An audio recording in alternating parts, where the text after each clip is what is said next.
ಈಶ್ವರಾಯ ನಮಃ. ಶ್ರೀ ಗುರು ಮರಿಶಾಂತ ವೀರಾಯ ನಮಃ. ಶ್ರೀ ಗುರು ಶಿವಶಾಂತ ವೀರಾಯ ನಮಃ. ಕೆರೆ ಹಳ್ಳಗಳನ್ನು ತೋಡಿಸಿದಾತ, ಭಕ್ತರ ದುಃಖವ ದೋಚಿದಾತ, ಸಾವಿರ ಸಾವಿರ ಮಕ್ಕಳ ಹೃದಯದಲ್ಲಿ ಅಕ್ಷರ ದೀಪವ ಹಚ್ಚಿದಾತ, ಹಳ್ಳಿಯನ್ನೇ ದತ್ತು ತೆಗೆದುಕೊಂಡು ದತ್ತಾತ್ರೇಯನಾದಾತ, ಮಹಾಮಾರಿ ಕೊರೋನಾದಂತಹ ಸಾವೆ ಎದುರು ಬಂದಾಗಲೂ ಸಹಿತ ಸೇವೆಗೆ ಸದಾ ಸಿದ್ಧ ಎಂದ ನಮ್ಮ ಅಭಿನವ ಗವಿ ಸಿದ್ಧ.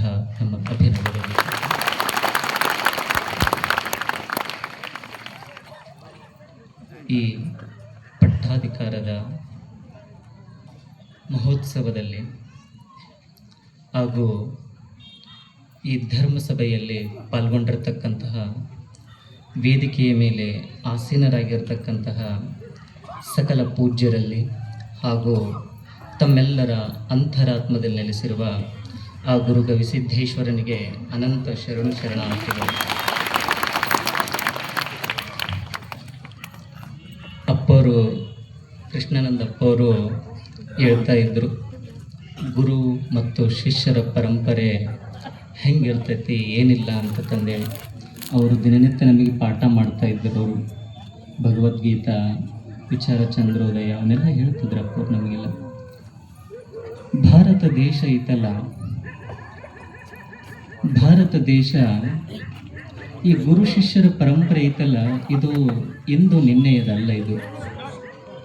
ಇದು ಸನಾತನದಿಂದಲೂ ಕೂಡ ಗುರು ಮತ್ತು ಶಿಷ್ಯರ ಪರಂಪರೆಯನ್ನು ಹೊಂದಿರತಕ್ಕಂಥದ್ದು.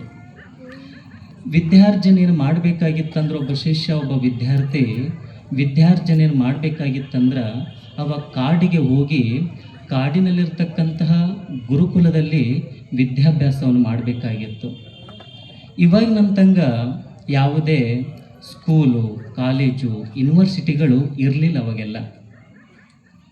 ಅಕಸ್ಮಾತ್ ಇವಾಗ ಸಹಿತ ನಾವು ಕಾಡಿಗೆ ಹೋಗಂಗಿತ್ತಂದ್ರೆ ನಮ್ಮ ಪರಿಸ್ಥಿತಿ ಹೆಂಗೆ ಇರ್ಬೋದಾಗಿತ್ತು. ಸ್ಕೂಲು, ಕಾಲೇಜು, ಯೂನಿವರ್ಸಿಟಿಗಳು ಏನೂ ಇರ್ತಿದ್ದಿಲ್ಲ. ಕಾಡಿನಲ್ಲಿ ಗುರುಕುಲ ಇರ್ತಿತ್ತು. ಗುರುಕುಲದಲ್ಲಿ ಗುರುಗಳು ಇರ್ತಿದ್ರು. ಆ ಗುರುಗಳು ಇರ್ತಿದ್ರಲ್ಲ, ಆ ಗುರುಗಳು ಏನನ್ನು ಕಲಿಸಿಕೊಡ್ತಾ ಇದ್ದರು. ಇವಾಗೆಲ್ಲ ಸ್ಕೂಲು, ಕಾಲೇಜು, ಯೂನಿವರ್ಸಿಟಿಗಳದಾವು. ಇವಾಗ ನೋಡ್ರಿ, ನಮ್ಮ ಮಕ್ಕಳಿಗೆ ಕಾಡು ಹೋಗೋಕ್ಕೆ ಸಾಧ್ಯ ಇಲ್ಲ. ಇವಾಗ ಒಬ್ಬರು ತಾಯಂದಿರ್ತಾರೆ.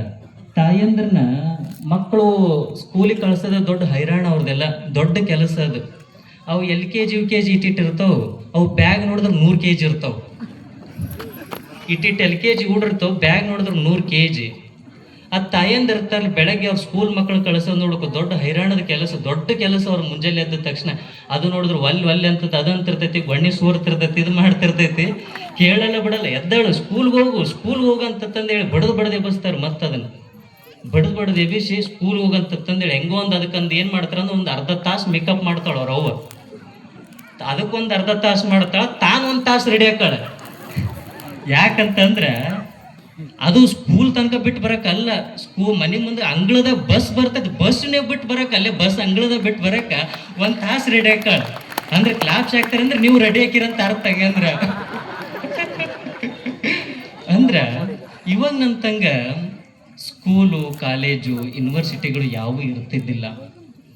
ಗುರುಕುಲ ಇರ್ತಿತ್ತಲ್ಲ ಕಾಡಿನ್ಯಾಗ ಗುರುಗಳು ಇರ್ತಿದ್ರು. ಗುರುಗಳು ಏನು ಮಾಡ್ತಾ ಇದ್ರು, ಏನನ್ನು ಕಲಿಸ್ತಾ ಇದ್ರು, ಎಷ್ಟು ನಮ್ಮ ಭಾರತೀಯ ಸನಾತನ ಪರಂಪರೆ ಎಷ್ಟು ವೈಶಿಷ್ಟ್ಯತೆಯಿಂದ ಕೂಡಿರ್ತಕ್ಕಂಥದ್ದು. ಗುರುಗಳು ಏನು ಕಲಿಸ್ತಿದ್ರು ಕಾಡಿನ್ಯಾಗ, ವಿಶೇಷವಾದದ್ದನ್ನು ಕಲಿಸಿಕೊಡ್ತಾ ಇದ್ರು. ಏನು ಕಲಿಸಿಕೊಡ್ತಿದ್ರು ಅಂದ್ರೆ ನಾಡಿನ್ಯಾಗ ಹೆಂಗೆ ಬದುಕ್ಬೇಕನ್ನೋದನ್ನು ಕಾಡಿನ್ಯಾಗ ಕಲಿಸಿಕೊಡ್ತಿದ್ರು. ಅವರು ಒಂದು ಮಾತನ್ನು ಹೇಳ್ತಾ ಇದ್ರು. ಏನು ಹೇಳ್ತಿದ್ರು ಅಂತಂದ್ರೆ, ಕಾಡಿನ್ಯಾಗ ನೋಡಪ್ಪ ತಮ್ಮ, ಕಾಡಿನ್ಯಾಗ ಬರೀ ಕಾಡಿನ ಪ್ರಾಣಿಗಳು ಇರ್ತಾವೆ, ಆದ್ರೆ ಸಮಾಜದಾಗ ಕಾಡುವಂಥ ಪ್ರಾಣಿಗಳು ಬಹಳ ಇರ್ತಾವು. ಇದ್ರ ಮಧ್ಯೆ ಹೆಂಗೆ ಬದುಕ್ಬೇಕನ್ನೋದನ್ನು ಗುರುಗಳು ಕಲಿಸಿಕೊಡ್ತಾ ಇದ್ರು. ಇದನ್ನು ನಾವು ಗುರುಗಳಿಂದ ಕಲಿತಕ್ಕಂಥದ್ದು. ಗುರು ಅಂದರೆ ಯಾರು? ಗುರು ಅಂದ್ರೆ ವಿದ್ಯಾನಿಧಿ, ವಿದ್ಯಾ ಸಂಪನ್ನಾತ, ವಿದ್ಯಾ ಭಂಡಾರ, ಸಕಲ ವಿದ್ಯೆಗಳನ್ನು ವೇದ್ಯ ಮಾಡಿಕೊಂಡವ ಗುರು. ಅಂಥ ಗುರು. ಶಿಷ್ಯ ಯಾರು? ಶಿಷ್ಯ ಯಾರಂದ್ರ ನನ್ನ ದುಃಖ ಬರಬಾರ್ದಪ್ಪ ಭಗವಂತ, ನನ್ನ ಜೀವನದಲ್ಲಿ ಆನಂದ ಬರಬೇಕು, ನನ್ನ ಜೀವನ ಅಂದ್ರಂತ ಏನಂತ ತಿಳಿದುಕೊಳ್ಬೇಕಂತ ಅತುಲಿಚ್ಛೆ ಉಳ್ತಕ್ಕಂಥ ಶಿಷ್ಯ, ಎಲ್ಲ ವಿದ್ಯೆಗಳನ್ನು ವೇದ್ಯ ಮಾಡಿಕೊಟ್ಟಿರ್ತಕ್ಕಂಥ ಗುರು, ಇವರಿಬ್ಬರು ಗುರುಕುಲದಲ್ಲಿ ಇರ್ತಿದ್ರು. ಪಾಠ ಪ್ರವಚನಗಳು ದಿನನಿತ್ಯ ನಡೀತಾ ಇತ್ತು. ಬ್ರಾಹ್ಮಿ ಮುಹೂರ್ತದಲ್ಲಿ ಗುರುಗಳು ಮತ್ತು ಶಿಷ್ಯಂದ್ರಿಬ್ರು ಎದ್ದೇಳ್ತಿದ್ರು, ನದಿಯ ಸ್ನಾನವನ್ನು ಮಾಡ್ತಾ ಇದ್ರು. ನಮ್ಮಂಗ ಇವಾಗ ಒಂದು ಬಟನ್, ಗೀಸರ್ ಬಟನ್ ಹಾಕಿದ್ರ ಬಿಸಿನೀರು ಬಂದ್ಬಿಡ್ತಾವ್, ಯಾವ್ದ್ರಾಗ ಶವರ್ನೇ ಬಂದ್ಬಿಡ್ತಾವ. ನಾವೆಲ್ಲ ಶವರ್ ಬಾತ್ ಮಾಡ್ತೀವಿ, ಆದ್ರೆ ಅವರು ಬ್ರಾಹ್ಮಿ ಮುಹೂರ್ತ ಇದ್ದದ್ದು ರಿವರ್ ಬಾತ್ ಮಾಡ್ತಾ ಇದ್ರು. ಅವರು ರಿವರ್ ಬಾತ್ ಮಾಡಿ ಬ್ರಾಹ್ಮಿ ಮುಹೂರ್ತದಾಗ ಎದ್ದು ಗುರುಗಳು ಪ್ರವಚನ ಪಾಠವನ್ನು ಮಾಡ್ತಾ ಮಾಡ್ತಾ ಮಾಡ್ತಾ ಹೆಂಗಾಗ್ತದ್ರಂತಂದ್ರ, ಪಾಠ ಪ್ರವಚನ ಮಾಡ್ತಾ ಮಾಡ್ತಾ ಮಾಡ್ತಾ ಮಾಡ್ತಾ ಗುರು ತನ್ಮಯ ಆಗಿಬಿಡ್ತಿದ್ದ. ಶಿಷ್ಯ ಕೇಳ್ತಾ ಕೇಳ್ತಾ ಕೇಳ್ತಾ ಶಿಷ್ಯನು ಕೂಡ ತನ್ಮಯ ಆಗಿಬಿಡ್ತಿದ್ದ.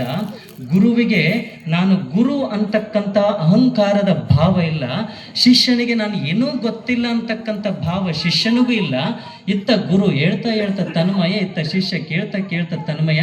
ಶಿಷ್ಯನಿಗೆ ಶಿಷ್ಯ ಅನ್ನುವ ಭಾವ ಇಲ್ಲ, ಗುರುವಿಗೆ ನಾನು ಗುರು ಅಂತಕ್ಕಂಥ ಭಾವ ಇಲ್ಲ.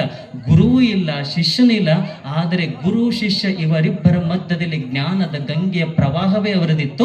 ಭಾರತ ವಿಶ್ವಗುರು ಆಗಿತ್ತು. ಇದು ಭಾರತದ ಗುರು ಮತ್ತು ಶಿಷ್ಯ ಪರಂಪರೆಯ ವೈಶಿಷ್ಟ್ಯತೆ. ಇದು ಒಬ್ಬ ಗುರು ಏನು ಮಾಡ್ತಾನ ನೋಡ್ರಿ, ಏನಂತಂದ್ರ